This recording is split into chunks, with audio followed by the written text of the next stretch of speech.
honey, does your obstetrician know that you're playing a banjo? I just like, don't have an OB, I have a midwife and they're fine with the banjo.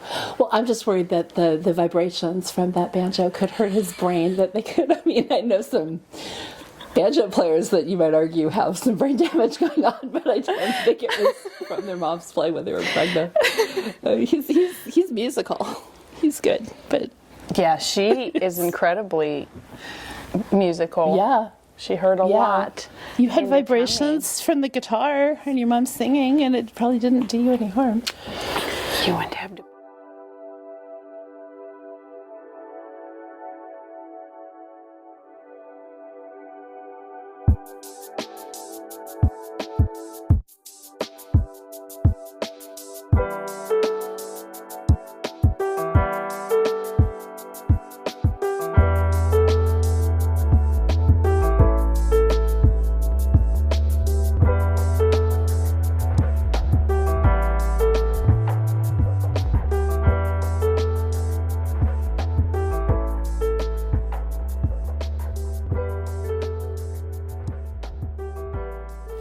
So, Heidi Horner, as in Lil Jack Horner.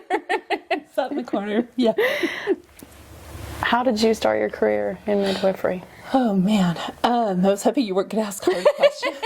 that should be an obvious question. So, well, it all started way back when I had my first in the hospital with nurse midwives. And something about this it was a good hospital birth as they go, but it was not what I wanted. Decided to have the second at home with CPMs, and that experience, I think there was a point where I was like in transition in labor, about to push out this baby, thrown in the towel, I can't do this anymore. Looked at them having all kinds of fun. They were loving their work. I was like, I want to be on the other side of this. Yeah, no, they were having everything. I mean, they were working very hard. They did a good job, and I know that. But they just in the moment they were having all the fun, and I was having a baby, and it was hard. And I thought, I want to be on your side of this. It looks good. And I had watched them through like my prenatal care and everything, and the postpartum care, and I was fascinated by what they were doing. I just felt kind of a connection to that. And then had two more.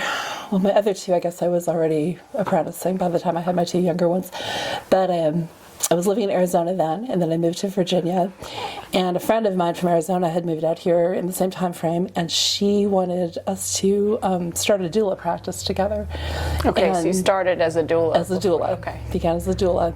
And that was we had a group practice of 3, and I think I'm the only one that stuck with it, but then started as a doula and did a lot of doula births around Fredericksburg and Culpeper. And then in 2010, at some point, some midwives from Northern Virginia asked if I would like to start attending some births with them as a student. And they started, it's not there anymore, but they started a midwifery school at that point too. And so I enrolled in that and started going to births with them as a student. And then from there I worked with several different midwives. Got my license in 2014. I finally met all the requirements and took the exam while I was pregnant with my 4th, and in the early brain fog stage. I kind of remember taking the exam. Like I know it happened. All your energy goes to creating another human being. A lot of brain cell activity going on, but apparently I remembered enough to pass it, so it was good. It was already in you. You'd done it, right? Yeah. I mean, don't you feel that way? Like being a woman leads you to have like an innate knowing of birth and how it works. It really does. When you're there at a birth with someone and you've been through that, you just know. There's some pieces of it that you just feel and understand because it's happened in your own body too. And have you ever worked with midwives that have yet to give birth? I'm trying to think if. Yeah, actually, I have. I have to think about that for a minute. I have a few times. Yeah. And I don't think that it's an impediment to them that they haven't given birth yet, but I think that when they do or when they have, it probably opens up a whole new perspective and understanding. Yeah, on totally. It. Yeah, I know. I definitely didn't have any idea of I think my least favorite. Now it's my favorite question because it's hilarious. But my least favorite question when I was pregnant with Casimir, my first child, was whenever I'd ask a question and my midwife would be like, "It just depends." It just depends. And I mean that it does depend, because it depends on the woman, depends on the baby, depends on the experience, all of those things, you know, mixed together. Okay, so started in 2010, got your license in 2014. Worked in a group practice, just doing home births, and then we moved our practice to Fredericksburg, opened the birth center there, and I was really happy to have a role to play in that, because I think Fredericksburg needed that birth center for a long time before. They didn't have a lot of options. They didn't have a lot of options, and there were not a lot of midwives serving Fredericksburg, or if there were, but they lived far away. So are there more now? Yeah, there's a lot more. Yourself? A lot more. There's me. There's my former student. There's both of my former business partners there, and then there's a couple of other people that live fairly close or in the area, where it used to be everybody was like a good hour out. So it was really kind of underserved if you wanted anything out of hospital. Yeah. And so we did the birth center. I opened that, and then I ended up returning to home birth and wanting to, which my ultimate goal had always been to have a solo practice. Yeah. And so I did that. So I think it was fall of 17 or 18. I get mixed up on which year it was. But anyway, that's when you went solo with Motherwit. Yeah. Okay. Yep. Where'd you come up with the name Motherwit? So that I didn't know at the time. I didn't know there was an autobiography written by one of the black granny midwives called Motherwit, and it was her life story. I didn't know that until after I'd had the name Motherwit Midwifery. And my solo doula practice way back had that name also, and it's a good old Anglo-Saxon word, means like common sense, just mother wit as in wisdom. Yeah. And I always liked that word. It's not one we use a lot.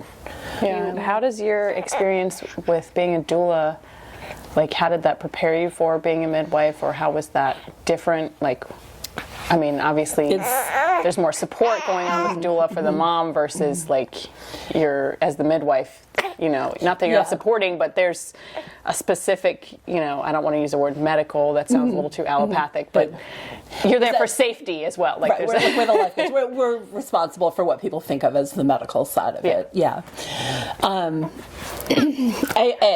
I get that question a lot, actually, at consults too, just kind of explaining the difference between the midwife and the doula. But I think the biggest benefit of doing doula work before you, like for people who are thinking of going into midwifery, is one, it teaches you what being on call 24/7 for months at a stretch can be like, and you kind of find out whether you're really cut out to do that work or not, because it's, you know, you can't shut your phone off, and you know, you don't know when that call is coming and what you're going to have to drop and leave to go to a birth.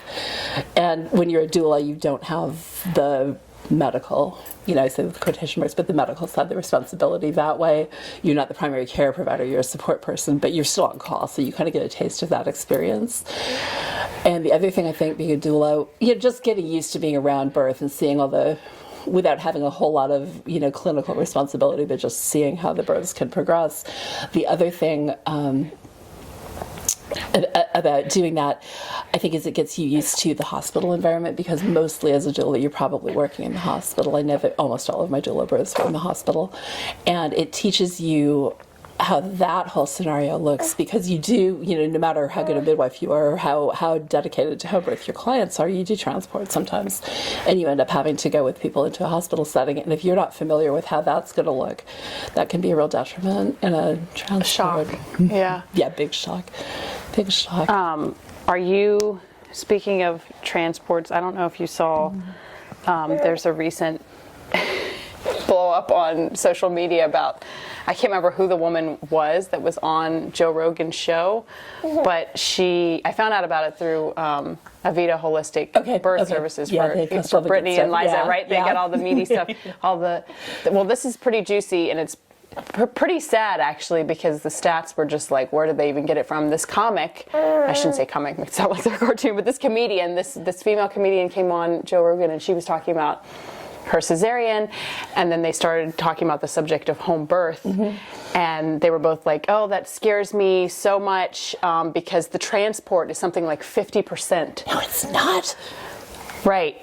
So then, Wow. I mean, and nobody like it was up to like basically other people on the internet to go back and fact check, including, you know, women in the birth service, like, I don't want to say industry, but in the service line of work, to be like, excuse me, I think it's actually like for women who have a proven pelvis, it's like less than 1% or something. Really like small. I mean, I know it's, it's but I mean, I mean, he has millions of followers. So the idea that he would tell people it's 50% is like, kind of scary, just for misinformation and speaking, you know, living in an age of misinformation, and people are very scared of, I mean, I know with me, for my personal journey of it, I was born at home and so was my sister, and I'm older, so I watched my sister be born at home. She was, the midwife was Martha Hughes, and she didn't make it. There was Thanksgiving night. She was coming from like Maryland or something, so she didn't make it in time. But, you know, she was there afterwards and everything went fine, and, you know, it happens, as you know, no fault of hers. She just did it. It came quicker than, you know, she came quicker than thought. But so it was a normal thing for me. And I grew up watching goats give birth and like, you know, I wasn't, the idea of it being unnatural to give birth at home was not something that was in my head. Yeah. But I know working in the place that I did in an office setting, more traditional environment, I guess, when I was pregnant with Casimir, and it being my first birth, people were like, "Are you going to get a real doctor? Like, are you going? Aren't you? You know, like." And, I hope not, right? And something that has come up recently that I really like, that again Brittany had shared, was that like, don't let somebody else put their fear into your birth experience. Because that's easy to do. Because stuff. I mean, you've had experiences where it didn't go. Right? I mean, how did did that shake your philosophy and how you feel as a midwife, or did it like if I've attended a birth where things went around, you can't let it. The temptation to go down that bunny hole is there for sure. Like you know, if you have a birth where say there's something scary like a shoulder dystocia, or there's a birth where we have to transport. We've just tried all the tricks at home, but we have to go in. Something doesn't go according to plan. You know. Under what circumstances would you or have you had to transport? I have had this last year was preeclampsia year. There were we're glad we didn't get that. Couple of moms, yes, I'm glad too. A couple of moms got preeclampsia, and I hadn't probably seen anybody develop it in 10 years. I mean, just and then all of a sudden it was a couple, 3 moms, and the thinking is that that's maybe COVID related somehow. What is preeclampsia? It's audience members who don't know. The really nutshell version is it's a metabolic system. It's a whole metabolic problem where your liver and your kidneys start failing, your blood pressure goes up, your platelet levels go down, opens the door to all kinds of crazy complications. It's life-threatening for the mom and the baby. The solution to that is to have the baby as quickly as possible. Generally, it's not, it's a risk out for you can't be at home with preeclampsia. And there were several cases of that. So that is an absolute. If we see it developing prenatally, it means a transfer of care. It can develop right after birth, and so sometimes that's a transport. Hemorrhages sometimes require transport if we can't stop them at home. If we had something going on with the baby that we didn't like, we would transport. Those are probably the most common things. So a lot in home birth overall, though, like not looking just at my practice, but overall, the most common reason for transport during labor is actually just the mom having a really long labor and wanting an epidural. Because she's just done. She's done. She's exhausted. Yeah. Bless you. Bless you. Sometimes. So, explain to me your notion of what risk means. I mean, risk is like it's a tricky word in general, right? But in the birth world, I mean, and especially coming from that aspect we were just talking about beforehand of, people being like, well, it's risky to have a baby at home, implying that it's not risky to have a baby in hospital, but then also sort of implying that somehow midwives are against like a hospital birth, which you're not. You're not trying to diss allopathic medicine or the hospital at all. Like you said, there's going to be times where you have to give birth in the hospital. You do. There are women who for whom a home birth is not going to be appropriate. There's situations where it's not. So risk. What does it mean to you? I mean, to me personally, risk is it's a relative thing. It's a individual I mean, there are things that are obviously, too risky where you really have like a super severe complication going on that just isn't, that's not what home birth is for. Home birth is for low risk pregnancies. But we, most midwives consider something like VBAC, vaginal birth after cesarean, for the not in the know, in case there's anyone watching. I feel like people watching this are probably familiar with that term. Anyway, VBAC would be a really good example of something that's considered in the medical community in the United States, not necessarily worldwide. It's considered high risk because there's a less than or around 1% chance of uterine rupture during labor or pregnancy in general. Midwives generally don't tend to consider that high risk, or it's maybe higher than if the uterus was unscarred, but we definitely do VBAC at home all the time. Why is it that midwives don't consider it a risk to do vaginal birth after cesarean versus the medical system? I think a lot of it is because most of the risk with VBAC comes from the medical system's way of handling that, where they're using medications to induce labor, and they're not doing things in their setting that facilitate just a smooth natural birth. Plus, we're working with moms very, very closely, doing nutrition counseling. You know how much time we spend at prenatal visits getting to know our moms. Some people, we might take longer than others, but we find things to talk about. But we're watching our moms super closely. We're there through usually the whole labor, unless they have a precipitous birth or something. We're usually there through the whole labor. We're monitoring closely. We know them very, very well.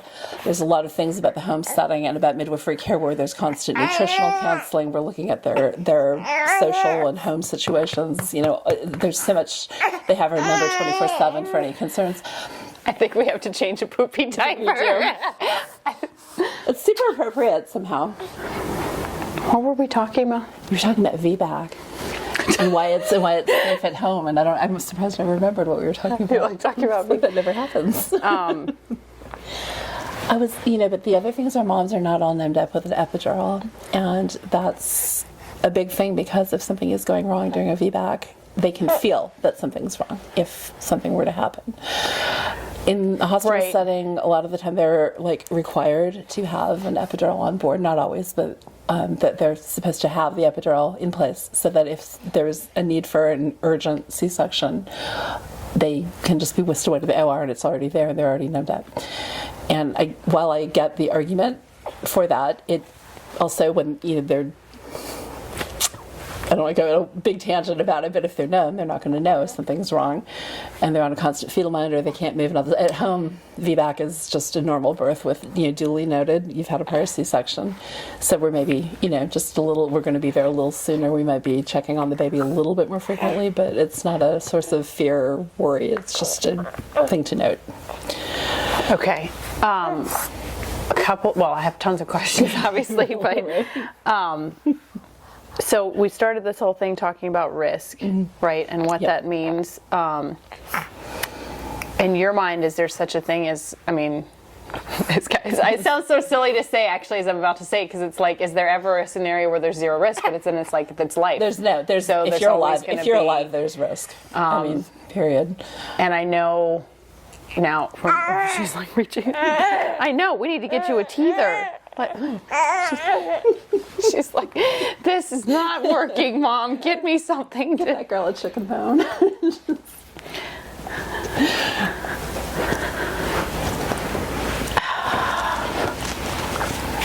Did you have something to add?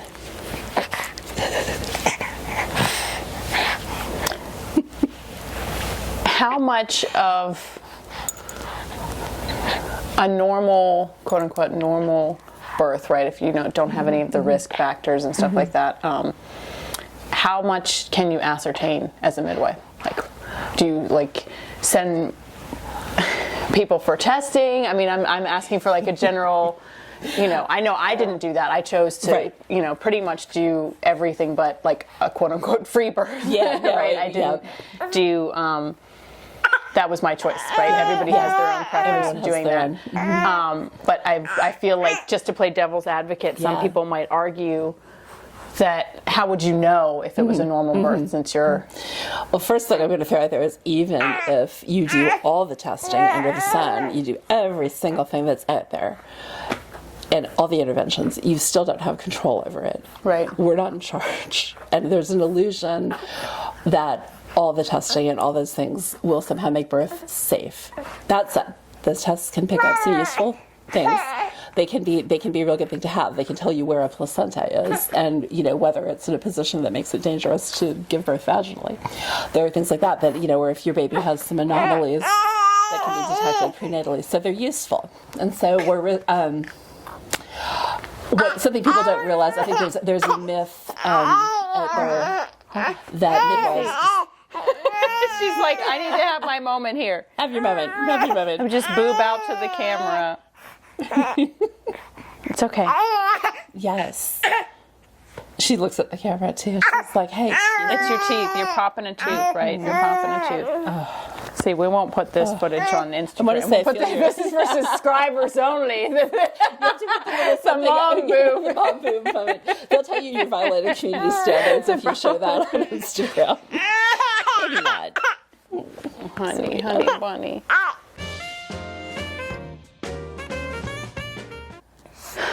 I don't know that people in the general public realize, like you said, that an epidural, okay, obviously people are like, I don't want to feel the pain, so I'm going to take the epidural. Right, sure. But then you can't necessarily, as the function of your body, it's almost like during a workout, right? Mm-hmm. Like if you're all like doped up during a workout, you're going to like stretch a muscle and not even realize it, or like you don't really fully know what, most people have gone like dancing in a club, right, and got really drunk, and the next day they're like, why does my neck hurt? It's like, probably because I was headbanging and stuff, right? It's a weird comparison, but it kind of, So there's that, but then what do we know about what it does to the baby and the baby's journey through the birth canal? There is research out there on that. I don't think that we know conclusively, but we know that epidurals and the Pitocin that are generally used. If you get an epidural, you're probably going to get Pitocin also to speed your labor to up, induce the it, epidural slows things down most of the time.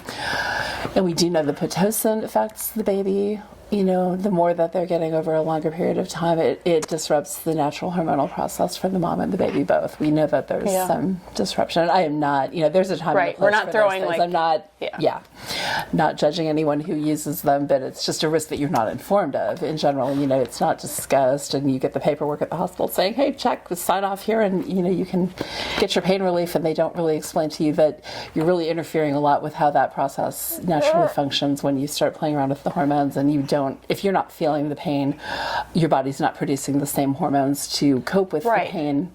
And those hormones are part of the whole early bonding process. Yeah. So, there's a concern there. Michel Audin is a French obstetrician and writer he's covered that stuff pretty in depth in some of his books. Yeah. I haven't read that. I need to. What is it, Michelle? In your spare time, Michel Audin. In my spare time, right? We all have a reading list. That's your spare time reading list. Stacked by the nightstand that's going to like crush If we could all take shits as long as our husbands, we would have a reading list. Yeah, we'll just lock ourselves in the bathroom with a book and stay there. Thought. She's laughing at us. Shelf in my bathroom. That's the thought. Right. Yeah. So the other thing that is happening, right, with the return, it sounds weird to say return of midwifery though, right? But like it's finally come to a place, or we're heading in a direction, especially with a lot of use of social media and stuff like that, to bring light towards there is an alternative, you have another choice. And even if you have in hospital, like you said, doulas, they're there to make sure, like, you can have a C-section and not have your baby taken from you immediately, unless it's like really, really dire and, unfortunate, rare circumstances. You can have a moment to bond with your baby. You don't have to just be like, I feel like what I hear from women who have had their first, like, what you shared of your first birth story.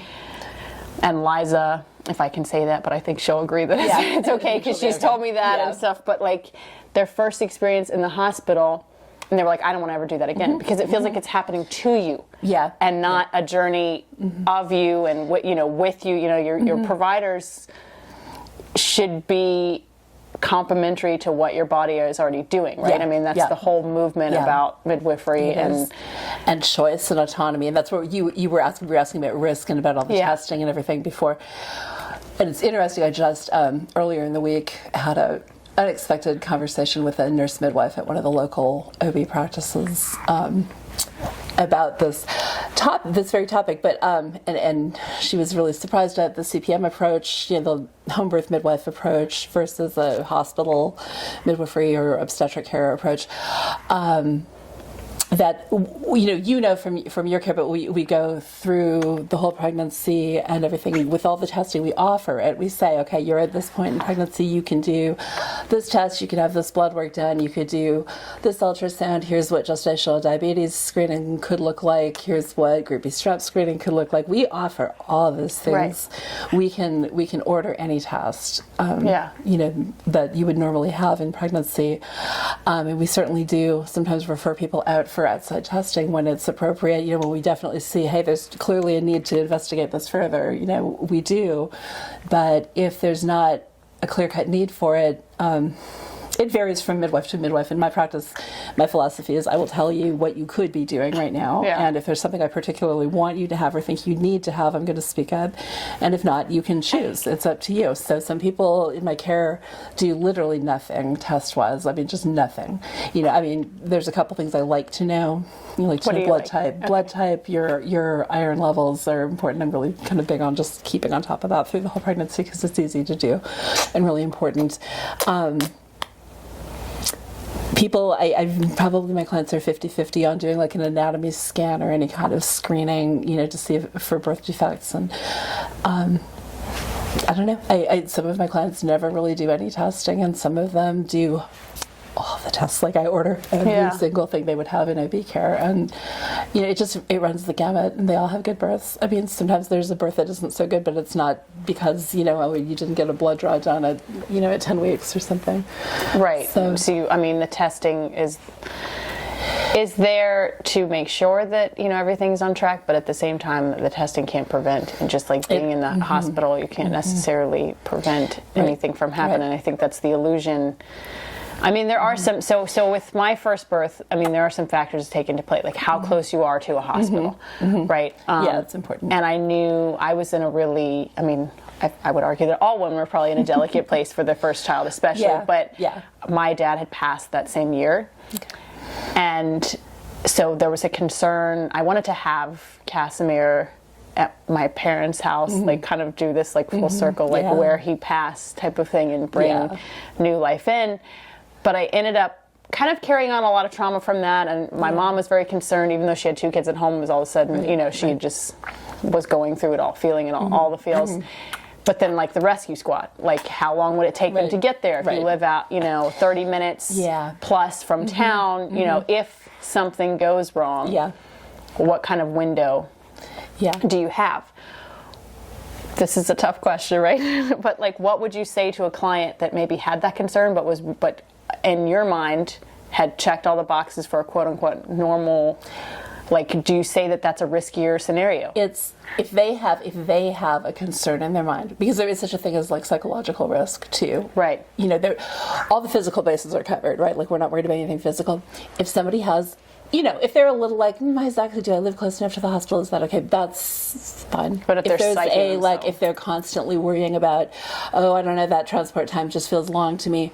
That tells me, for one thing, women have amazing intuition around the safety of their birth and their pregnancy, and if that's nagging in the back of their brain, there might be a reason. It might really be, and I've seen that happen, where we did choose to go the hospital route instead, before labor, even chose to transport to the hospital, and then it turned out that there was a really good reason that mom needed to be in the hospital, and it might not have been the thing she thought was going to go wrong.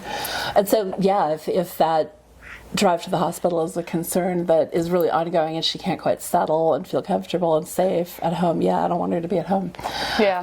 And, same thing with, emotional trauma sometimes can slow a labor too. Yeah. Certainly a loss, of a family member or a loved one. Yeah. Around the time. It doesn't always. I've definitely seen quite a few women birth right on the heels of somebody they love passing away, and they've been fine. Yeah. But it's that they addressed it and they knew and they worked through it. Yeah. But there is such a thing as a psychological risk out too, when people are just in a bad place mentally. And then there's that moment, like you said, like I don't think that any woman that's given birth wouldn't acknowledge that at some point, even after as many kids that they've had or whatever, they felt that little shiver of like fear go through where you're like, but then you have to be like, no, like I believe that I am built to do this, my body's doing this, the baby, you know, we're doing this together, and not let that in, because it's like a real it's a real thing that creeps in, that's like, because it is, what do they say, what's the woo woo, but I love the term, the veil is like very thin. It is, right? When people ask me about my first birth, like my girlfriends that hadn't given birth yet, and I said it's the closest I've ever been to death, and the most alive I've ever felt. Like I don't know how else to, like, and I did mine without the epidural. And honestly, I mean, yes, mine were shorter, so a lot of people would be like, oh, whatever, like, I worked really hard for mine. But still, I feel like, just, I mean, the experience is, there's nothing like it. Yeah.